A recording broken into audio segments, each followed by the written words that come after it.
وما أرسلناك إلا رحمة للعالمين. بلغ العلا بكماله كشف الدجى بجماله حسن الجميع خصاله صلوا عليه. بسم اللہ الرحمن الرحیم. الصلاۃ والسلام علی رسولہ الکریم خاتم النبیین صلی اللہ علیہ وآلہ وسلم.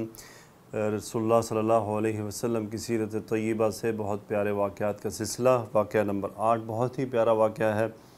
اللہ کے رسول صلی اللہ علیہ وسلم اپنے ساتھیوں سے نہ صرف بے حد محبت فرماتے تھے بلکہ ان کے حالات و ضروریات کی خبر بھی رکھتے تھے. مسند احمد اور دیگر کتب احادیث میں روایت ہے کہ جلیبیب رضی اللہ تعالیٰ عنہ ایک انصاری صحابی تھے جو مالدار تھے، نہ خوبصورت، نہ کسی بڑے قبیلے سے تعلق تھا، نہ کسی منصب پر فائز تھے، مگر ایک بڑی خوبی تھی کہ وہ اللہ کے رسول سے محبت کرتے تھے اور اللہ کے رسول صلی اللہ علیہ وسلم ان سے محبت کرتے تھے. ناظرین کرام، قائد ہو تو ایسا جو اپنے عام ساتھیوں کی بھی خبرگیری رکھے، ان کی ضروریات کا خیال رکھے. ایک دن اللہ کے رسول صلی اللہ علیہ وسلم نے اپنے اس ساتھی کی طرف شفقت بھری نظروں سے دیکھا اور مسکراتے ہوئے فرمایا، یا جلیبیب الا تتزوجو، جلیبیب تم شادی کیوں نہیں کر لیتے؟ جلیبیب جواب میں عرض کرتے ہیں، اللہ کے رسول مجھ جیسے شخص سے اپنی بیٹی کی کون شادی کرے گا؟ اب ذرا اللہ کے رسول صلی اللہ علیہ وسلم کے اخلاق کریمانہ کو ملاحظہ فرمائیں کہ آپ اپنے اس بے مایہ صحابی کو کس قدر اہمیت دے رہے ہیں اور اپنی بات کو دہرا رہے ہیں. جلیبیب تم شادی کیوں نہیں کر لیتے؟ وہ پھر عرض کرتے ہیں، اللہ کے رسول بھلا میرے ساتھ شادی کون کرے گا؟ مال و دولت، نہ حسن و جمال، نہ منصب. مگر رسالت مآب صلی اللہ علیہ وسلم کی نظر ان کے دنیاوی معیار پر نہیں بلکہ ان کے دینداری اور للہیت پر تھی. آپ صلی اللہ علیہ وسلم تیسری مرتبہ فرماتے ہیں، جلیبیب تم شادی کیوں نہیں کر لیتے؟ جلیبیب پھر اپنا عذر پیش کرتے ہیں کہ اے اللہ کے رسول مجھ سے شادی کون کرے گا؟ میرے پاس مال و دولت نہیں، میرا خاندان نہیں، میرے پاس کوئی منصب نہیں، میں خوبصورت بھی نہیں. تب اللہ کے رسول صلی اللہ علیہ وسلم اپنے ساتھی کی مایوسی کو خوشی میں تبدیل کرتے ہوئے فرماتے ہیں، جلیبیب فکر نہ کرو، تمہاری شادی میں خود کروں گا. وہ پھر عرض کر رہے ہیں، مجھ بے وسیلہ سے تعلق کون قائم کرے گا؟ اللہ کے رسول صلی اللہ علیہ وسلم نے فرمایا، نہیں جلیبیب تم اللہ کے نزدیک بے قیمت نہیں، تمہاری قدر و منزلت وہاں بہت زیادہ ہے. اللہ کے رسول صلی اللہ علیہ وسلم اسے تسلی دے رہے ہیں.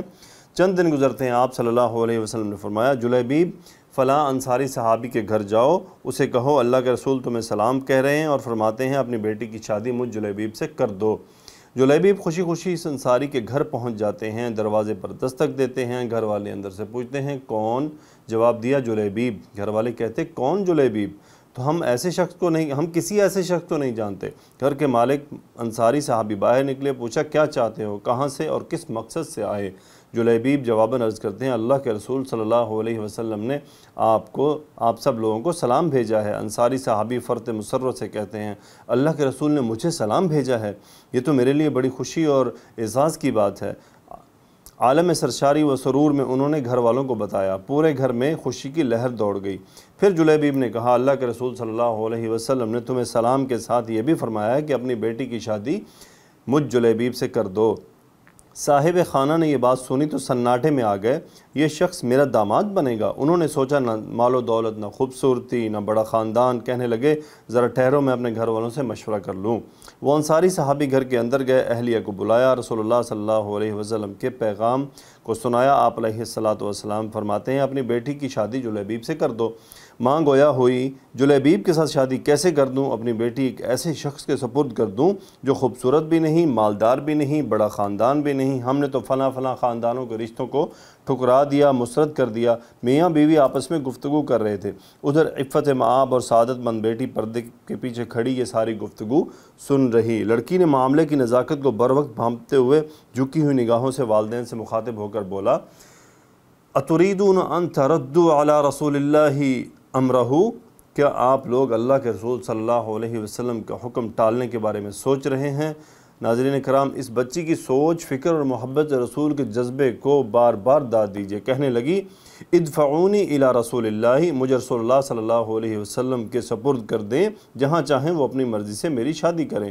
فإنہ لن یضیعنی، وہ مجھے ہرگز نہیں ضائع کریں گے۔ بچی کو یہ حقیقت معلوم تھی کہ اللہ کے رسول صلی اللہ علیہ وسلم جو بھی فیصلہ فرمائیں گے اللہ اس میں برکت عطا فرمائے گا۔ والدین نے بھی اللہ کے رسول صلی اللہ علیہ وسلم کے حکم کے سامنے سر جھکا دیا۔ بیٹی کے اس خوبصورت اور عمدہ فیصلے سے پہلے ان کے وہم و گمان میں بھی نہ تھا کہ وہ اس رشتے کو قبول نہ کرنے کی صورت میں اللہ کے رسول صلی اللہ علیہ وسلم کے حکم کو نظر انداز کرنے والے بن جائیں گے۔ وہ اپنی بیٹی کی عقل و دانش اور عمدہ سوچ پر مطمئن ہیں۔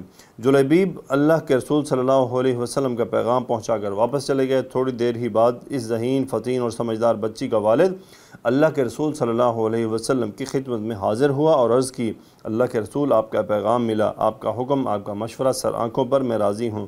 میری بیٹی بھی، میرے گھر والے بھی، سبھی آپ کے فیصلے سے راضی ہیں اور خوش ہیں۔ رؤوف رحیم و کریم نبی کریم صلی اللہ علیہ وسلم کو بھی اس بچی کے جذبات اور سمع و طاعت پر مبنی جواب کا علم ہو چکا تھا۔ اب دیکھیے اللہ کے رسول صلی اللہ علیہ وسلم کا اعلیٰ اخلاق کہ آپ اس بچی کو ایک عظیم تحفہ عطا فرماتے ہیں۔ اپنے مبارک ہاتھوں کو اللہ کی بارگاہ میں اٹھایا اور دعا فرمائی، اللہم صب الخیر علیہما صبا، اے اللہ ان دونوں پر خیر و برکت کے دروازے کھول دے، ولا تجعل عیشہما کدا، اور ان کی زندگی کو مشقت اور پریشانی سے دور رکھنا۔ اس بچی کی شادی جلیبیب سے ہو گئی۔ مدینہ میں ایک اور گھر آباد ہو گیا۔ وہ جلیبیب جو کبھی مفلس اور قلاش تھے، اللہ کے رسول صلی اللہ علیہ وسلم کی دعا کی برکت سے ان پر رزق کے دروازے کھل گئے۔ یہ گھرانہ بڑا مبارک اور بابرکت ثابت ہوا۔ ان کے مالی حالات بہتر ہوتے چلے گئے۔ اس گھرانے کو اللہ کے رسول صلی اللہ علیہ وسلم کی اطاعت کا یہ صلہ ملا۔ فکانت من اکثر الانصار نفقۃ ومالا، انصاری گھرانوں کی عورتوں میں سب سے خرچیلا گھرانہ اسی لڑکی کا تھا۔ مسند احمد کی روایت ہے۔ ناظرین کرام، یہ تھا ہمارے پیارے رسول صلی اللہ علیہ وسلم کا اپنے ساتھیوں کے ساتھ تعلق اور واسطہ، آپ کا اعلیٰ اخلاق کہ کسی ادنیٰ صحابی کو بھی نظر انداز نہیں فرماتے تھے۔ اس لڑکی کے لیے آپ علیہ السلام کا دعا فرمانا اس کے لیے نہایت خوبصورت تحفہ ثابت ہوا۔ دنیا میں بھی بھلائی نصیب ہوئی اور اطاعت رسول کے باعث جو کچھ آخرت میں ملنے والا اس کا تو اندازہ ہی نہیں کیا جا سکتا۔ یہی وہ جلیبیب رضی اللہ تعالی عنہ ہیں جن کے بارے میں ایک اور واقعہ بھی آئے گا انشاءاللہ، کہ رسول اللہ صلی اللہ علیہ وسلم کا اپنے اس صحابی کے ساتھ تعلق صرف شادی تک نہیں بلکہ ایک اور واقعہ بھی آئے گا جو اس سے بھی زیادہ اچھا ہے، وہ بھی جلیبیب رضی اللہ تعالیٰ عنہ سے متعلق رکھتا ہے۔ انشاءاللہ وہ پھر کسی حدیث کے تحت میں آپ کو سناؤں گا۔ اللہ تعالیٰ ہمیں رسول اللہ صلی اللہ علیہ وسلم کے اعلیٰ اخلاق کو فالو کرنے کی توفیق عطا فرمائے۔ اللہ تعالیٰ ہمارے لیے ان پر عمل کرنا آسان فرما دے، ہمارے دل کو اس قابل بنا دے کہ وہ اس کو نہ صرف قبول کرے بلکہ اطاعت کے سامنے سر جو ہے وہ جھکا دے اور رسول اللہ صلی اللہ علیہ وسلم کی اطاعت کرے۔ آپ اس پورے واقعے میں اس بچی کا عمل تھا اس کی طرف غور کیجئے کہ اس نے کیا کیا۔ اتریدون ان تردوا علی رسول اللہ امرہ، کیا تم اللہ کے رسول صلی اللہ علیہ وسلم کا حکم ٹالنے کے بارے میں سوچ رہے ہو؟ کیا چاہتے ہو کہ تم اللہ کے رسول کا حکم ٹال دو؟ تو دیکھیں اللہ کے رسول صلی اللہ علیہ وسلم کے کتنے احکامات ہمارے سامنے آتے ہیں، کتنے احکامات ہمیں علماء بتاتے ہیں، لیکن ہم سنتے ہیں، آگے سے یوں جواب دے دیتے ہیں، ہاں جی اس پہ تو کوئی دو رائے ہی نہیں ہے، اس پہ تو کوئی بحث ہی نہیں ہے، لیکن عمل میں نہیں اتارتے، اس کو ہم قبول کرنے کو تیار نہیں ہوتے۔ تو صحابہ اور ہم میں یہی فرق ہے کہ صحابہ تھے، ان کا ایمان یہ تھا کہ وہ رسول اللہ صلی اللہ علیہ وسلم کے مشورے کو بھی حکم سمجھتے تھے، اور ہم اللہ کے نبی کے حکم کو بھی حکم نہیں سمجھتے۔ ہمیں یہ سوال خود سے کرنا ہے، ہمیں یہ سوال خود سے کرتے رہنا ہے اور اپنے نفس کا محاسبہ کرنا ہے۔ وآخر دعوانا ان الحمدللہ رب العالمین، الصلاۃ والسلام علی رسولہ الکریم وخاتم النبیین صلی اللہ علیہ وآلہ وسلم۔